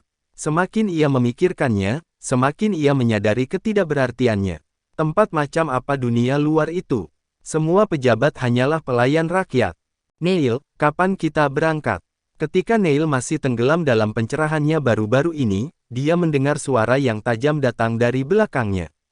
Ternyata, Kathleen, yang telah berganti pakaian di dalam kamar, sudah keluar dengan ditemani Marilyn. Reputasi Kathleen sebagai wanita tercantik di dunia kultivator Canaan bukan tanpa alasan. Kecantikan dan bentuk tubuhnya sangat luar biasa. Sekarang, dengan mengenakan pakaian linen, hanya bagian dada dan pinggang bawahnya yang tertutupi, memperlihatkan sebagian besar kulitnya yang putih kepada semua orang. Hal itu menambah kecantikan pedesaan yang unik pada pesona aslinya. Akibatnya, para pria itu sejenak melamun sambil menatapnya. Neil menatap Marilyn dan Kathleen. Tatapannya sekali lagi menunjukkan rasa jijik yang tidak disembunyikan. Mengapa kalian berdua tidak mempertimbangkan untuk mengenakan jubah? Kalian sekurus batang bambu, namun kalian berani memamerkan bentuk tubuh kalian. Aku merasa malu atas nama kalian. Setelah menyelesaikan kata-katanya, Neil berbalik dan berjalan keluar. Kathleen terpaku di tempatnya dengan kebingungan sekali lagi sementara Marilyn, yang berdiri di belakangnya, diam-diam menyerahkan jubah Rami. Kathleen, ayo kita pakai jubah itu. Lagi pula, kita terlalu jelek, dan orang-orang akan menertawakan kita. Awalnya, Kathleen berniat untuk mengambil jubah itu, tetapi setelah mendengar kata-kata Marilyn yang tidak percaya diri, dia sangat kesal dan membuang jubah itu ke samping. Sosok saya diakui secara universal sebagai sosok yang menawan. Anda harus menutup mata jika Anda berpikir saya tidak cantik. Aku akan merobek mulut orang yang berani berkomentar lebih jauh lagi. Bab 1289. Kelompok Neil berjalan menuruni jalan setapak di gunung. Mereka baru melihat formasi portal tersembunyi setelah mencapai gua tertentu dan melewati beberapa penjaga. Setelah melihat formasi di tanah, semua orang secara naluriah mundur dari Stellario. Hei, apa artinya ini? Aku tidak berpengalaman dengan formasi portal sebelumnya. Oke. Sekarang, aku sudah benar-benar terbiasa. Aku tidak sakit lagi. Oke. Saat Stellario berbicara, Neil melakukan segel tangan untuk mengaktifkan formasi portal. Gelombang pusing yang hebat menyapu mereka. Dinding redup di depan semua orang membentang dalam sekejap, lalu tiba-tiba menjadi terang.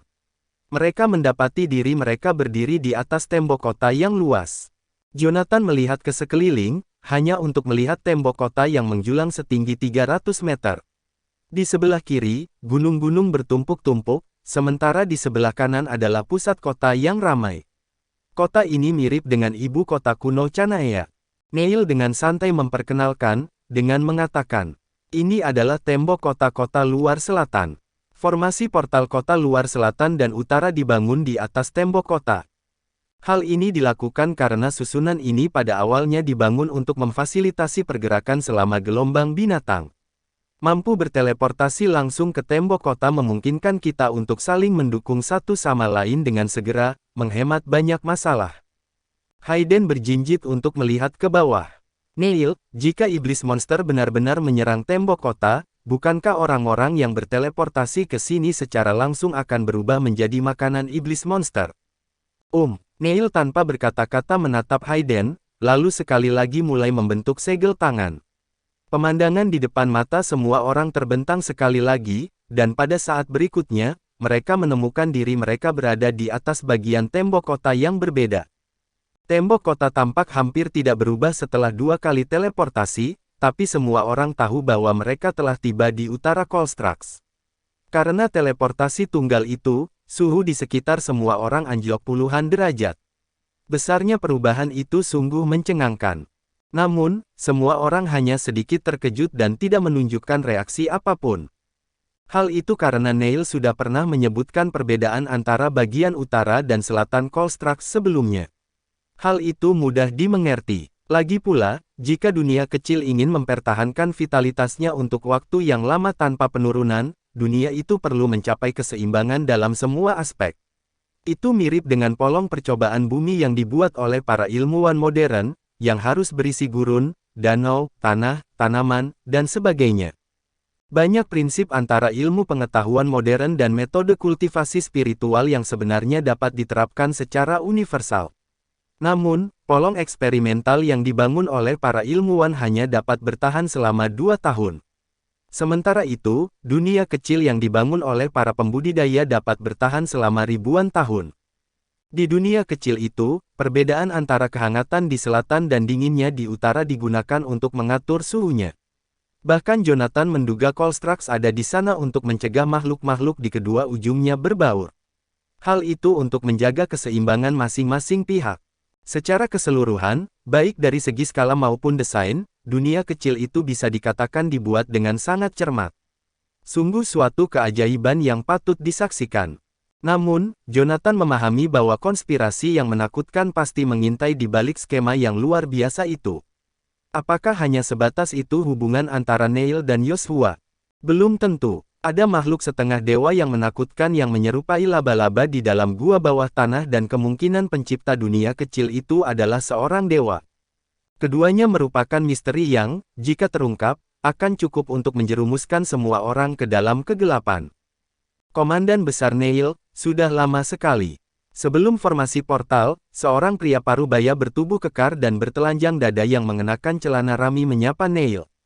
Meskipun kata-kata pria itu sopan, tidak ada sedikit pun rasa hormat dalam nadanya.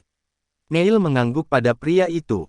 "Ah, Tuan Suerep, saya tidak menyangka Anda menjemput saya secara pribadi untuk pertemuan sekecil ini. Saya benar-benar..." Blah. Sebelum Neil sempat menyelesaikan basa-basinya yang tidak tulus, suara orang muntah bergema dari belakang mereka.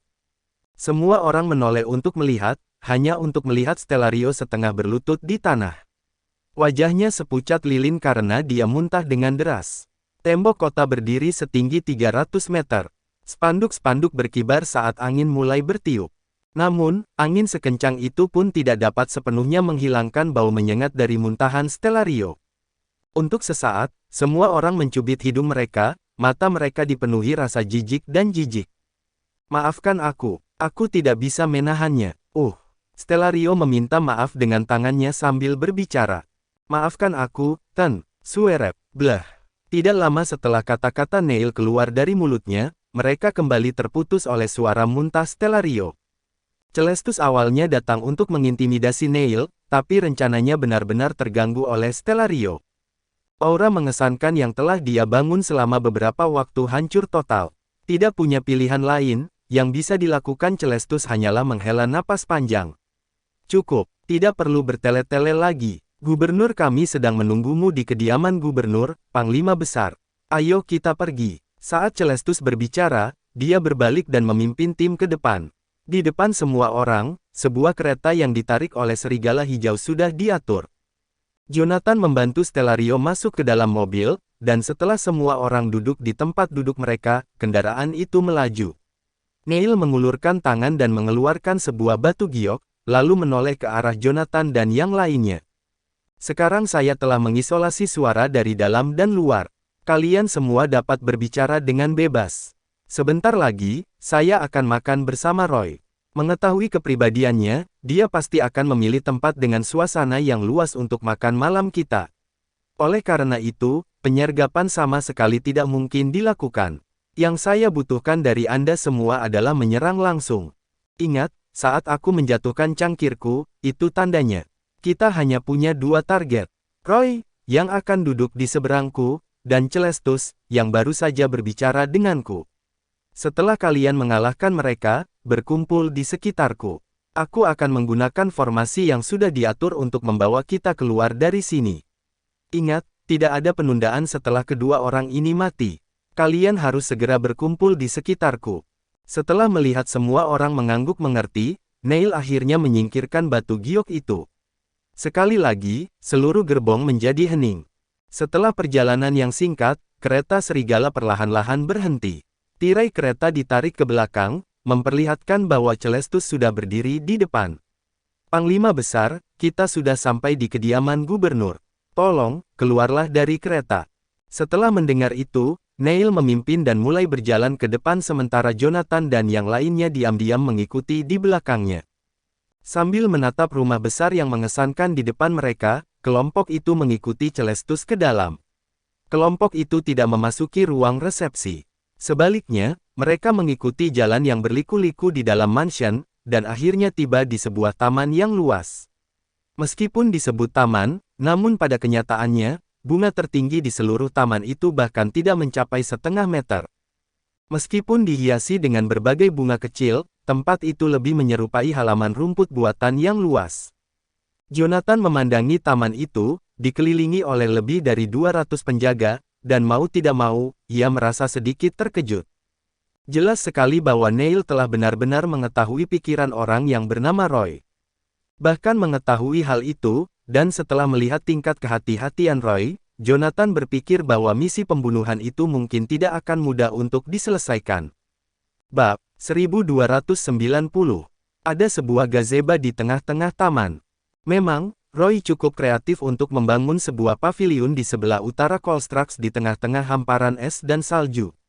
Jonathan dan teman-temannya mengikuti di belakang Neil saat dia membawa mereka ke pintu masuk taman kecil itu.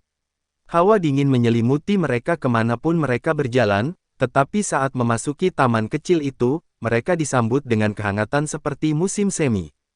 Jelas sekali, banyak pemikiran yang telah dicurahkan untuk taman kecil ini. Roy adalah seorang pria bertubuh besar, duduk di tengah-tengah paviliun. Meskipun tinggi badannya tidak terlihat karena posturnya yang duduk, namun kehadirannya yang berwibawa dan tak tertandingi, jelas terlihat. Hanya dengan mengamati otot-ototnya yang menonjol, yang bahkan tidak dapat disembunyikan oleh pakaian rami kasarnya, terlihat jelas bahwa pria ini memiliki berat sekitar 200 kg. Neil, ketika Roy melihat mereka mendekat, dia tidak berdiri. Namun, dia masih mengambil gelas anggurnya dan mengangkat tangannya sedikit ke arah Neil. Neil, yang merupakan penggemar berat wine, merasakan hasratnya bangkit saat melihat gelas wine di tangan Roy. Dalam panasnya momen itu, dia meninggalkan semua pikiran tentang rencananya. Dengan hentakan kakinya yang cepat, dia langsung masuk ke dalam paviliun. Jonathan dan yang lainnya saling bertukar pandang, tetapi tidak ada yang berbicara. Semua orang tahu bahwa ini mungkin sebuah pesta dengan niat buruk. Awalnya, mereka ingin melancarkan serangan diam-diam pada Roy untuk membunuhnya sebelum pergi. Tampaknya Roy bukanlah orang yang berbudi luhur. Kita hanya perlu mengamati kumpulan sekitar 200 orang, terutama puluhan orang yang mengelilingi mereka. Jelas sekali bahwa mereka semua berkomplot untuk melawan satu sama lain, masing-masing menyimpan banyak motif tersembunyi.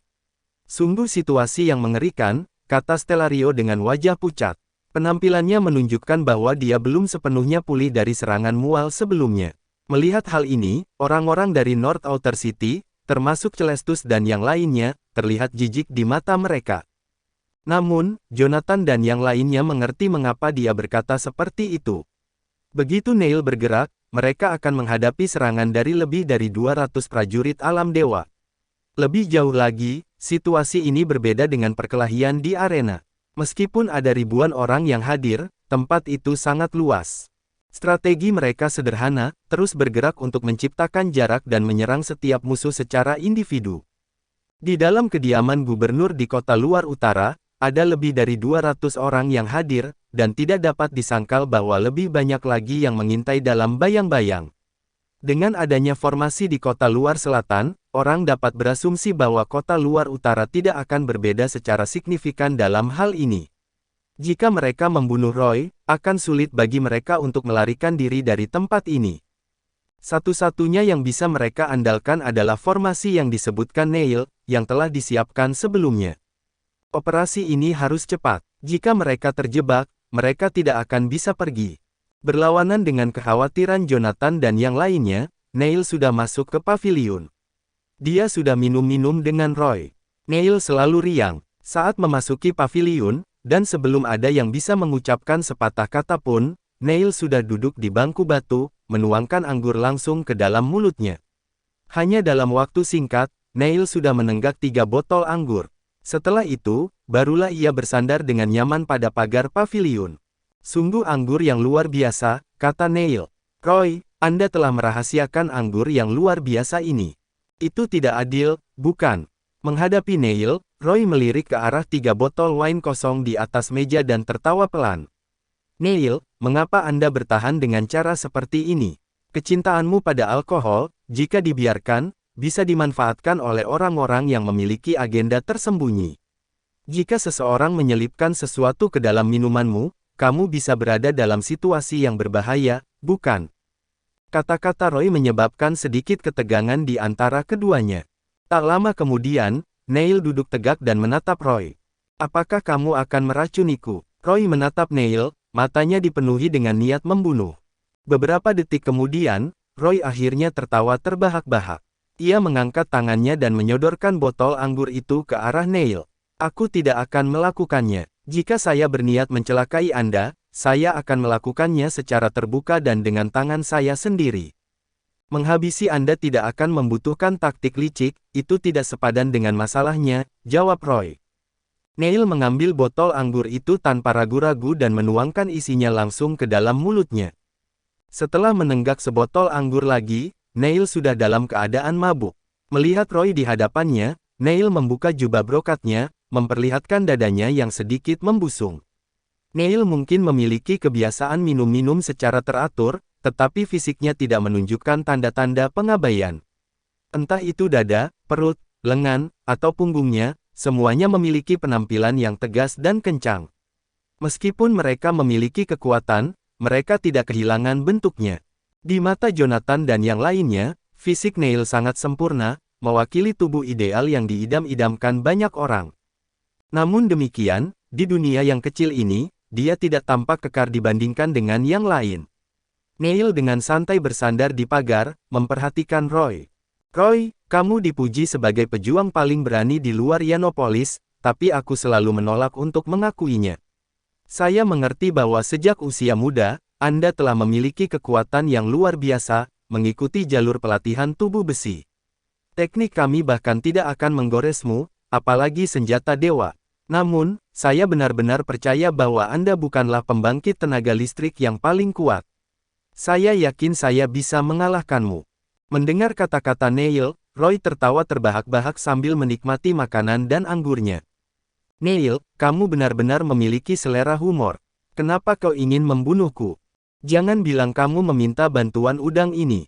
Pada titik ini, Roy mengulurkan tangannya dan melambaikan tangan ke arah Jonathan dan yang lainnya. Neil, mengapa kamu tidak mengerti? 2000 tahun telah berlalu di dunia luar, namun mengapa para pembudidaya tingkat tinggi tidak lebih baik dari wanita yang lemah? Lihatlah orang-orang yang kamu temukan. Tak satu pun dari mereka sekuat para wanita di kamar saya. Mereka terlihat agak terlalu lusuh, harus saya katakan. Mereka berada puluhan meter jauhnya dari paviliun di tengah-tengah taman. Pada jarak ini, mereka sama sekali tidak dapat mendengar apa yang dikatakan orang-orang di dalamnya. Melihat Roy melambaikan tangan padanya, Hayden juga mengangkat tangannya dan melambaikan tangan kembali padanya. Puan Goldstein, indera spiritual Anda cukup kuat. Dapatkah Anda mendengar apa yang dia katakan? Mendengar hal ini, Jonathan menggelengkan kepalanya. Kawan, itu bukan hanya 3-5 meter, tapi 30-50 meter. Bahkan dengan indera manusia super, tidak mungkin saya bisa mendengar apa yang mereka katakan. Dilihat dari tawa mereka, sepertinya mereka sedang bercakap-cakap. Dari sudut pandang mereka, mereka dapat mengamati Neil dan Roy terlibat dalam percakapan yang hidup. Dengan Neil yang telah menghabiskan 4 botol wine, mereka tampak seperti teman lama yang bersatu kembali dengan penuh sukacita. Sedikit yang mereka ketahui bahwa identitas mereka sebagai pendatang telah terbongkar. Di dalam paviliun, Neil memperhatikan Jonathan dan teman-temannya dengan senyum di wajahnya. Roy, ini adalah para ahli yang telah saya pilih dengan cermat dari selatan Colstrax. Jangan tertipu oleh penampilan mereka yang ramping. Ketika mereka mulai bergerak, saya harus waspada. Mereka benar-benar ahli. Bagaimana kalau kita bertaruh antara kau dan aku? Hanya dengan segelintir orang ini, aku bisa menjamin bahwa kediaman gubernurmu akan jatuh ke dalam kekacauan. Mereka bahkan bisa mengambil nyawamu dengan mudah. Mendengar hal ini, Roy tidak banyak bicara. Sebaliknya, dia berdiri, menyatukan kedua tangannya, dan mulai melakukan peregangan dengan malas. Roy bergerak perlahan-lahan seolah-olah dia baru saja bangun tidur. Namun, dengan gerakan ini, energi spiritual di seluruh taman dengan cepat mengalir ke arahnya. Sambil memegang botol anggur, Neil melihat ke arah Roy. Apakah Anda sudah mulai? Ada 3 botol anggur di atas meja, menunggu untuk dihabiskan. Bersambung.